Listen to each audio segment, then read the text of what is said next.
Alors, partir en vacances quand on est un zèbre. Donc, je fais cette vidéo à un zèbre qui m'a posé la question.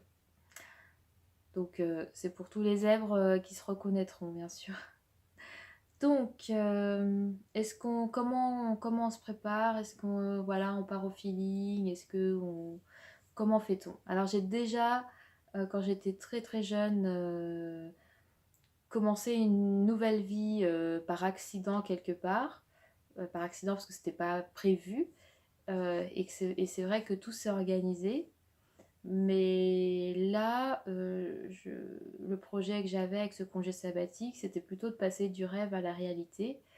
Donc, c'est ce que je vais partager, un peu les petites astuces, préparation et comment ça s'est déroulé sur le terrain avec voilà, avec cette caractéristique zébrique que certaines personnes ont.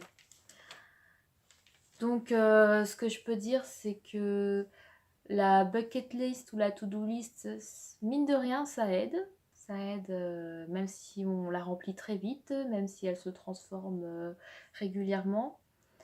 Mais c'est quand même quelque chose, voilà, c'est le premier pas pour acter voilà, une direction.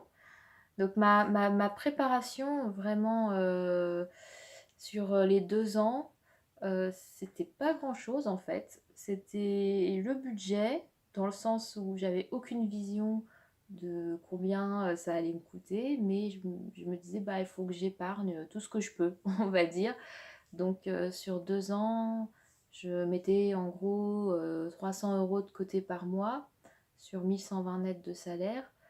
Pourquoi? Parce que j'avais un budget où il y avait un budget passif, donc pas d'actif forcément. Donc tout ce que je dépense, enfin voilà, que des dépenses, pardon. Et donc j'ai essayé de dépenser le moins possible, donc plus d'activités, ce qui peut être très contraignant quand on est zèbre, plus de restos, plus de véhicules, voilà, tout ce qui vraiment réduire la dépense au strict minimum. Après, ceux qui ont des actifs ou ceux qui ont un salaire qui permet d'épargner plus rapidement, bon bah c'est plus facile, hein. Mais j'avais quand même mis sur cette to-do list une date limite voilà, une date limite où je m'étais dit là il faut que le billet d'avion aller-retour plus l'assurance soit acheté. Donc ma date limite c'était ma date d'anniversaire et finalement j'ai acheté mon billet le jour de mon anniversaire. Donc ça c'est important de mettre quand même quelques dates limites et faire le point. Et l'administratif, ça c'était assez facile, la lettre à l'employeur, les impôts, la CAF, la mutuelle, tout ce qui est démarche juridique. Donc j'avais fait un rétro-planning et puis j'avais quelqu'un en soutien à distance. Je remercie ma mère pour ça. En cas de problème, parce que finalement j'ai eu des problèmes avec la CAF plus tard, la banque qui voulait pas aussi me donner mon argent à l'étranger. Donc c'est bien aussi d'avoir quelqu'un qui aime bien tout ce qui est administratif pour vous soutenir, si voilà, juste au cas où. Et après j'ai plutôt sur cette to-do list réfléchi à la structure du voyage. Voilà, si c'est un voyage touriste, bah, prévoir un passeport. Si c'est un work visa, bah, faire les démarches pour le work visa. Et donc c'était tout. À la question qu'est-ce que tu comptes faire sur ce voyage, j'avais trois fils directeurs qui me motivaient parce que ça correspondait à mes valeurs. Mais j'avais pas un planning, alors tel jour je fais ça, puis ça, telle saison je visite ça. Non. Non, parce que sur ces 2 années, j'avais une vie trop remplie. J'avais pas d'espace pour. En tout cas, j'ai pas fait le choix aussi de préparer le contenu même du voyage. Je m'étais dit, j'ai une année, je verrai sur place. Voilà. Donc là, c'est à vous de voir, hein. Ce qu'on a aussi sur la préparation, j'appelle ça des paralysies. C'est des choses qui vont essayer de figer le mouvement, figer la préparation. Donc faut le savoir. Déjà, j'ai trouvé que c'était très fatigant. Bah, le fait d'avoir la pensée arborescente, fulgurante, J'ai trouvé que c'était voilà, très fatigant d'avoir trop d'informations sur la Nouvelle-Zélande. Donc j'ai évité d'aller sur Google, d'avoir trop d'infos. YouTube, pareil, j'avais commencé quelques playlists, mais je ne pouvais même pas regarder les vidéos. Les guides de voyage, j'en achetais un, mais trop. Dès que j'ouvrais le guide, j'avais tellement d'idées que je me disais non, c'est trop. Partir d'un album photo, bah, je me disais bah ça enlève toute surprise si je vois toute la Nouvelle-Zélande en photo avant d'y aller. Donc le remède pour moi ça a été d'être plutôt sur place, de partir de mes fils conducteurs, d'être aussi dans la rencontre par le house sitting, d'être sur de la rencontre par couchsurfing, LPX, faire du stop. Donc du coup j'avais des gens aussi m'offraient une hospitalité, l'hospitalité parfois, ou me disaient bah tiens tu pourrais aller voir ça ou ça. Donc voilà, moi j'étais plus à l'aise sur l'expérience de terrain et du coup ça me permettait d'ajuster et d'avoir des idées sur ce que je voulais faire vraiment. Par exemple sur la rando, en commençant à faire des randos sur place, je me suis rendu compte que ce type de nature me convenait pas, que je préférais plus faire de la rando maritime par exemple. Donc voilà, je suis plus partie du terrain et de l'aventure voilà, qui commençait. Mais à nouveau sur place. Après, une autre paralysie qui peut arriver, c'est la paralysie du tout est possible. C'est-à-dire qu'on commence à penser voyage et là, on se rend compte que dans la tête, c'est mais pourquoi on ne prendrait pas un billet open? Pourquoi je ne ferais pas un tour du monde? Et pareil, une fois que j'étais dans le pays, je me disais, bah tiens, la Nouvelle-Zélande, je peux faire du jumping et aller visiter la Micronésie, la Polynésie, l'Australie, parce que c'est tellement pas cher. Les billets d'avion depuis la Nouvelle-Zélande, c'était tentant.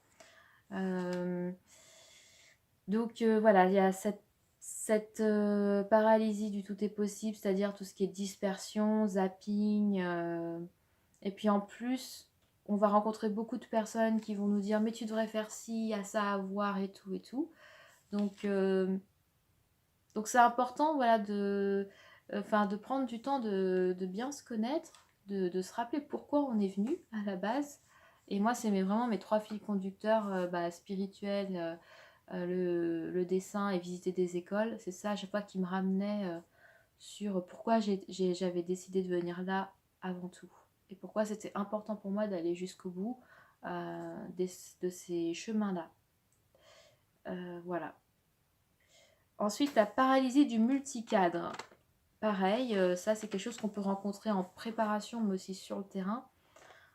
Pas d'un coup, voilà. Ben pourquoi je visiterais pas la Nouvelle-Zélande en vélo? Pourquoi pas à cheval, les treks, voyage organisé ou faire du stop en bateau, enfin voyage solo, voyage organisé, bref. Trop de moyens et trop de cadres possibles pour voyager autrement.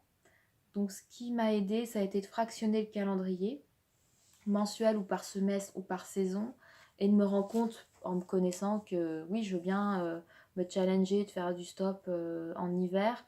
Par contre, faire de la rando cheval en hiver, bah non, parce que ça veut dire... Enfin, parce que je n'ai pas encore les compétences. L'hiver, c'est pas la saison que je préfère pour faire du camping. Donc voilà, questionner un petit peu toutes ces idées qui arrivent, quoi, et qui font envie. La paralysie, une autre paralysie, d'avoir trop de temps. Un an, c'est vrai que c'était trop d'un coup. C'était trop d'un coup, même si j'ai un travail où je suis assez régulièrement en vacances.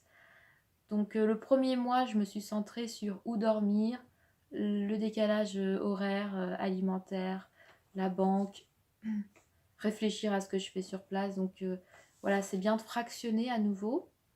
Et oui, ça va être douloureux. Oui, souvent je me disais oui, choisir c'est renoncer. Mais c'était une super école justement le voyage pour apprendre à faire des choix en peu de temps. Voilà. Et régulièrement en fait. Et ça va venir vraiment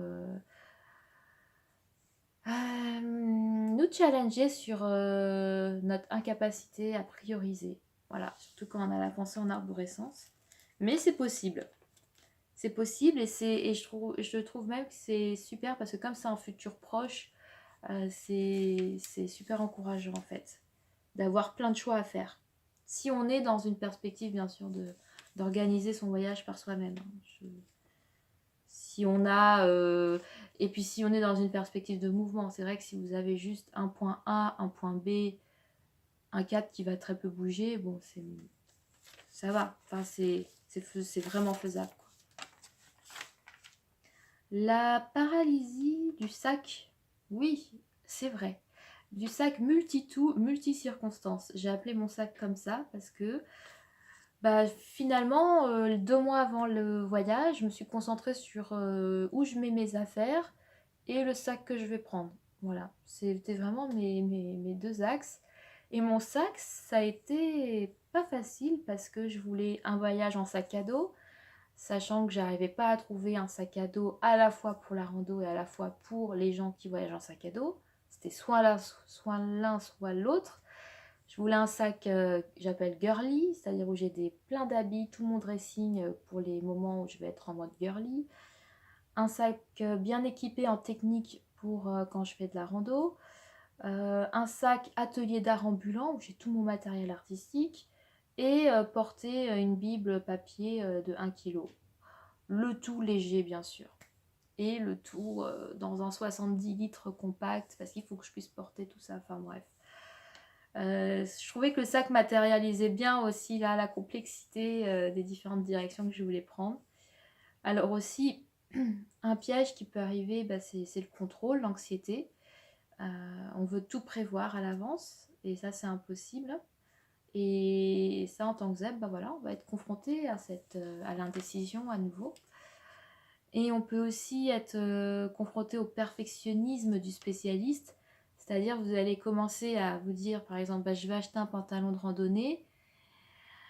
Et du coup, vous n'allez pas juste prendre le premier, parce que ça va être un investissement. Vous allez vous dire, bah, je veux tant de poches, je veux qu'il soit multi-saison, je veux qu'il soit en telle matière, etc., etc. Vous allez perdre 3 semaines d'investigation sur un pantalon. Au final, vous allez même creuser l'histoire du pantalon, vous rendre compte que, ah bah tiens, les femmes, premières femmes alpinistes randonnées en robe, bon, finalement, on va quand même rester sur le pantalon. Mais ça, pour chaque accessoire ou chaque chose que vous allez choisir d'emmener avec vous, ça peut venir, ce danger du perfectionnisme, du spécialiste. Et en plus, donc quand il y a cette capacité à penser en arborescence qui vient, ben on va loin dans l'histoire du voyage, de chaque objet de voyage, et ça n'en finit pas. Donc, à un moment donné, il va falloir le temps est votre contrainte, et il faut bien s'appuyer sur les contraintes. Ça, c'est pas non plus créer un projet que par les contraintes, mais ça peut aider. Ça peut aider de se dire, voilà, j'ai peu de temps ou j'ai tant de temps, je veux faire un slow travel, un voyage plutôt lent ou plutôt rapide. Je veux vivre chez des locaux, pas vivre chez des locaux. Est-ce que je peux, est-ce que je ne peux pas? Est-ce que j'ai assez de temps pour avoir des moyens pour pouvoir faire ce que j'ai envie? Et donc bien s'appuyer sur les contraintes et assumer ses choix, ça va aider du coup à restreindre un peu cette sensation de tout est possible et infini. Ne pas se comparer, voilà, il faut vraiment enlever la performance, la pression de réussir son voyage et pas se comparer aux autres. Voilà, moi en Nouvelle-Zélande, la plupart des personnes que j'ai rencontrées faisaient le voyage en van, free picking van. J'ai rencontré peu de personnes qui faisaient le voyage en vélo, par exemple, ou en stop. Mais voilà, je dis ça sans me comparer, mais je me disais des fois, non, c'est bien de suivre toi ce que tu as envie de faire, quoi. C'est pas forcément, voilà, vous sentez pas mal de pas faire un voyage selon une formule donnée ou à la mode ou tendance. Faites vraiment ce que vous avez envie. Voilà, si c'est faire le tour du monde en canoë, bah faites-le, quoi.